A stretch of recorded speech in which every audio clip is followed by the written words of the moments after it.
Howdy, everybody. Today I'm going to review Satan's Blood. Got 800,000 Scoville units of chili extract. It's me, Rob. Let me read this thing to you. Conceived on a Friday the 13th in October 2000 during a full moon. Warning extremely hot. Not a food salt, not a hot salt. Food additive only. Avoid any and all contact with skin and body parts. Keep away from children. Don't tell nobody I got this. Well, don't worry, I won't. It's episode 101. This week we are talking about a Finnish band that most people probably haven't heard of. 우리 친구 아이가. Well, I said most. I'm aware of the fact that way back when people were really starting to get into reviving old school death metal, this band Scum was on everybody's lips for a bit, try like 2006 to 2009-ish, and then everybody promptly forgot about them. But I didn't forget about them. I found out about them during that, and I've been into them ever since, especially their second album. We're going to be talking about all three albums today, including a third album that you may not have known actually existed, even if you were a fan of this band back in the day. But to start things off, these guys were a really weird, semi-melodic, vaguely technical, vaguely death and roll, somewhat psychedelic, carcass-influenced monstrosity coming out of the early 90s Finnish underground. This is off their first album, strangely titled Mother Nature, which came out on Black Mark Productions, the label founded by Quorthon's dad. Not a lot of people realize that that label put out other stuff besides just Bathory. Their biggest export was probably Edge of Sanity, but there's a few hidden gems on that label, and this is one of them. You can hear there's a pretty noticeable divide between spooky lead guitar and then these more thunderous chords in the background. This will become a trademark of the band later on. And even for 1994, this is kind of pushing the envelope as far as incorporating melodic stuff in a death metal context. And this is very thrashy, rollicky, early 90s Carcass sort of riff. Maybe even a bit of Slayer in there. The lyrics are more about just like dark nature, spirituality type stuff rather than straight up gore, which makes sense given the album title. This guy's vocals are already very tortured sounding. Later on they get pretty strange and unique, almost like a much more death metal-y version of Anders Frieden, and then this sort of atmospherics would become a big part of their sound later on. Then in that same year, a little band called Amorphous, or actually it might have been the year before, put out an album called Tales from the Thousand Lakes, which was a pretty big influence on melodic death metal in general. It basically pioneered the subgenre with inclusions of keyboards, a lot of harmonic minor riffs. 진짜 저번에 해외 꼭 그렇게 가고 싶다 했는데 같이 못 가가지고. What's harmonic minor, you might ask? That's a regular minor scale, but on the last note of it, you move that note up a half step. It gives it a slightly more dissonant, somewhat Middle Eastern character. It's actually the folk music scale utilized by a certain tribe. Right, and I'll bring all my shoes and my glasses with me.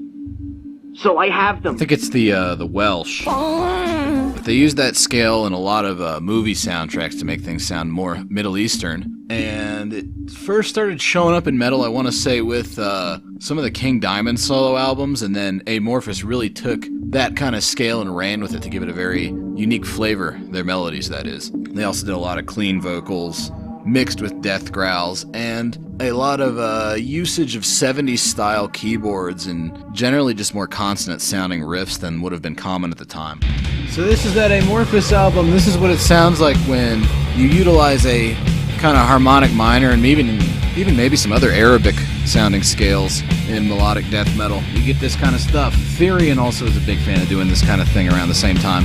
And it's pretty wacky hearing like early Amorphous compared to their second album. There's a massive shift there, and that in turn caused a pretty big shift in a lot of their Finnish compatriots. So the second Scum album, my personal favorite Scum album, and possibly one of my favorite melodic death metal albums of all time, takes that out of the harmonic minor scale in a melodic death metal context, does really weird shit with it.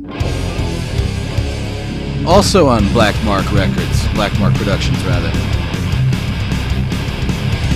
There's that harmonic minor thing. But instead of the more doomy riffs Amorphous used, these guys were heavy into a lot thrashier, more furious sounding stuff. Has a bit of a harder edge to it. The lyrics on this album are very strange. Especially when you do them in a weirdo fucking voice like that.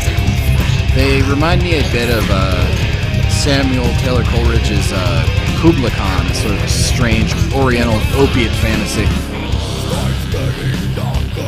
And there's the really nice vocals I admire quite a bit. They're emotional, they're belchy. Unlike most other stuff I've heard in death metal, the only comparisons I would have would maybe be some occasional very savage moments from Anders Frieden, and then the vocalist in the second Cenotaph album also kind of work in this arena.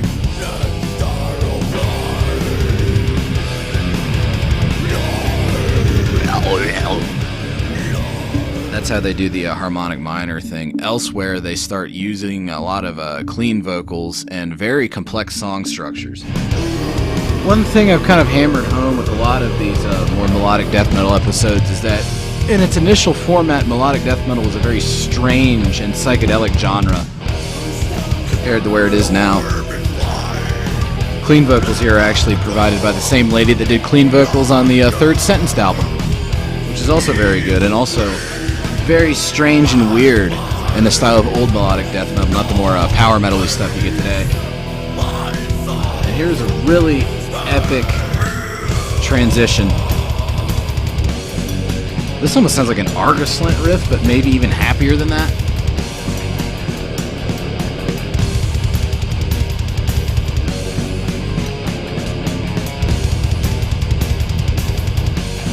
I almost don't want to talk over it, it's so fun. And they've moved it up a little bit on the neck to kind of explore that melody a bit more in different contexts.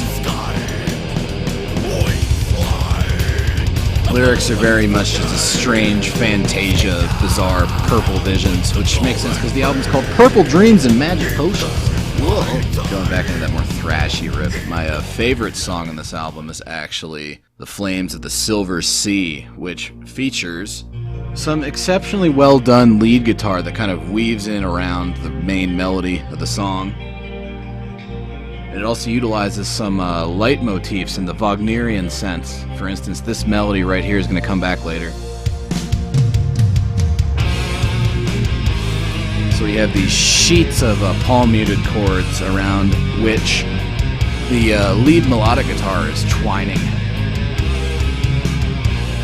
The melody it's playing is absolutely redolent of the best of Finnish melodic death metal of the time period. It's melancholic, it's bittersweet, so it's happy and sad at the same time. It's hard to explain without actually hearing it, which is why I'm playing it.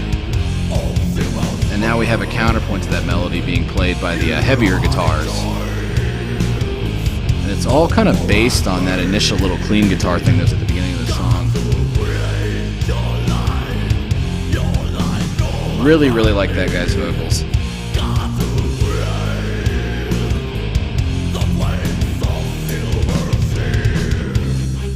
And these kind of like stick clicks and little palm-muted parts, that's very early to mid-90s melodic death metal. Dark Tranquillity used that kind of stick click trick a lot to add a bit more varied texture to their music. Lead guitar's back in now.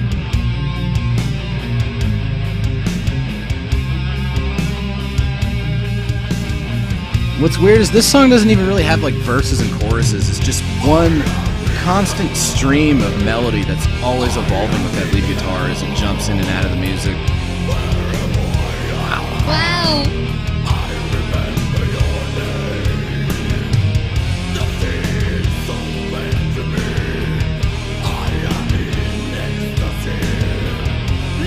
And then there's those clean vocals. First, introduced into this style of death metal by Amorphous, expounded upon greatly by that Scum album. After that, there's some weird shit that happened. They recorded a third album, they mailed the masters for it to Black Mark Productions, and they never heard back, so they were just like, oh, I guess we're done as a band now, which is very sad. And that would would have been all she wrote about Scum. They were another band with a lost album due to label shenanigans, kind of like the Second Disgrace album. But like that Second Disgrace album, this lost third Scum album eventually resurfaced. I think in 2016 it was reissued, and I don't think Black Mark ever sued them over it, so you can just go out and get it off their Bandcamp now, and it is an excellent continuation of the great sounds we heard on their second album.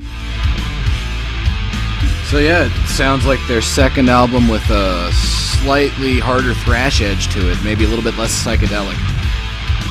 There's also a bit of epic Hammerheart era Bathory shit going on in these riffs. But the clear demarcation between lead and rhythm guitar, which was an important part of their sound, is still there. They also utilize a bit more negative space. They just kind of let the guitars ring out and he'll fill in the gaps with his distinctive vocals.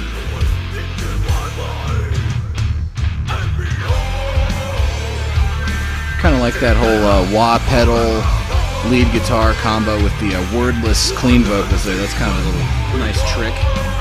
Gives the album a decent amount of identity to separate it from their second one. Not sure why Black Mark didn't like it, because I'm pretty sure anybody that would have bought the second Scum album would have fucking dug the shit out of this back in 1996. But that's Scum. They're really good. You should probably listen to them. I mean, if you enjoy Eucharist or The Chasm or whatever, just anything in that weird gray area between more straight-laced death metal and very, very melodic stuff, give it a listen, and I'll see y'all around, everybody. Oh, Lord, yes, indeed. Oh, Lord, honey child, no way. Listen, you son of a bitch. What the fuck's your problem? You want to sit here and say that I'm a goddamn fucking Russian? You get in my face with that, I'll beat your goddamn ass, you son of a bitch. You piece of shit. You fucking goddamn fucker. Listen, fuckhead. You have fucking crossed the line. Get that through your goddamn fucking head. Stop pushing your shit. You're the people that have fucked this country over and gang raped the shit out of it and lost an election. So stop shooting your mouth off claiming I'm the enemy. You got that, you goddamn son of a bitch? Fill your hand. I'm sorry, but I'm done. You start calling me a foreign agent. Those are fucking fighting words. Excuse me.